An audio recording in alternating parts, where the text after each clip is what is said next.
चुनावी रणनीतिकार प्रशांत किशोर इन दिनों पश्चिम बंगाल में मुख्यमंत्री ममता बनर्जी की पार्टी टीएमसी के लिए काम कर रहे हैं। पीके के नाम से मशहूर प्रशांत किशोर के बारे में ऐसा माना जाता है कि देश के कई नेता जो आज मुख्यमंत्री हैं उनके पीछे पीके का ही हाथ है।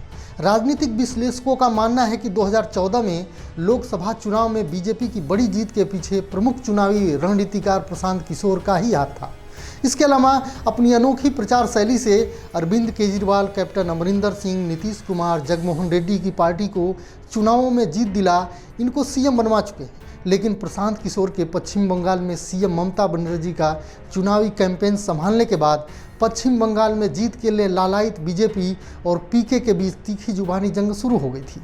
इसी बहस के दौरान प्रशांत किशोर ने एक न्यूज़ चैनल को दिए इंटरव्यू में यह आशंका जताया था कि चुनावों के दौरान यदि देश के पैरामिलिट्री फोर्सेस पर कोई गंभीर दुर्भाग्यवश हमला होता है तो इसका असर पश्चिम बंगाल चुनाव परिणामों पर पड़ सकता है। अन्यथा बीजेपी कुछ भी कर ले, पश्चिम बंगाल में ममता बनर्जी की पार्टी भारी अंतर से जीतेगी। अब जब छत्तीसगढ़ में नक्सली हमला हुआ है तो सोशल मीडिया पर चुनावी रणनीतिकार प्रशांत किशोर के इंटरव्यू का वह हिस्सा जिसमें वे चुनावों के बीच ऐसी हमलों की आशंका जता रहे थे, सोशल मीडिया पर वायरल हो रहा है और लोग तरह तरह की बातें कर रहे हैं। प्रशांत किशोर ऐसी आशंका क्यों जता रहे थे मालूम नहीं, लेकिन अगर देखें तो चुनावों के पहले देश के पैरामिलिट्री फोर्सेस पर हुए हमलों की भविष्यवाणी बिल्कुल सटीक साबित हुई है। अंग्रेजी न्यूज़ चैनल इंडिया टुडे के राहुल कंवल को दिए करीब 1 घंटे के अपने इंटरव्यू में पीके ने क्या कुछ कहा, आइए आपको पढ़कर सुनाता हूँ। राहुल कंवल के बंगाली वर्सेस बाहरी पर पूछे सवाल पर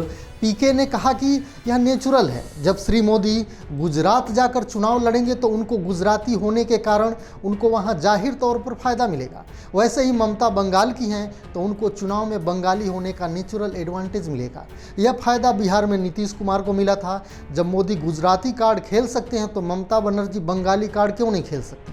इसके बाद जब पीके से पूछा जाता है कि ऐसी कौन सी घटना या चीज़ है जो पहले चरण से लेकर 7वें चरण के चुनाव के दौरान 100 सीटों के आंकड़ों को प्रभावित कर सकता है, जिसके जवाब में प्रशांत किशोर ने कहा था कि केवल एक चीज़ बदल सकती है और वह यह है कि यदि दुर्भाग्य से हमारे पैरामिलिट्री फोर्सेस पर दुर्घटनावश अटैक हो जाता है तो वही एक ऐसा फैक्टर है जो सीटों के अंतर को बदल सकता है।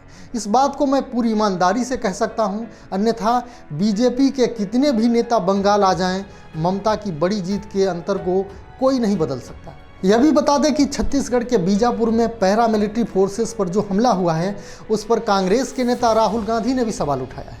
सीआरपीएफ के महानिदेशक कुलदीप सिंह का एक बयान कि यह हमला खुफिया नाकामी नहीं है, जिस पर राहुल गांधी ने पूछा है कि यदि यह हमला खुफिया नाकामी नहीं है तो 1-1 के अनुपात में जवानों की मौत का मतलब यह है कि इस अभियान की योजना को खराब ढंग से तैयार किया गया और अयोग्यतापूर्वक इसका क्रियान्वयन किया गया।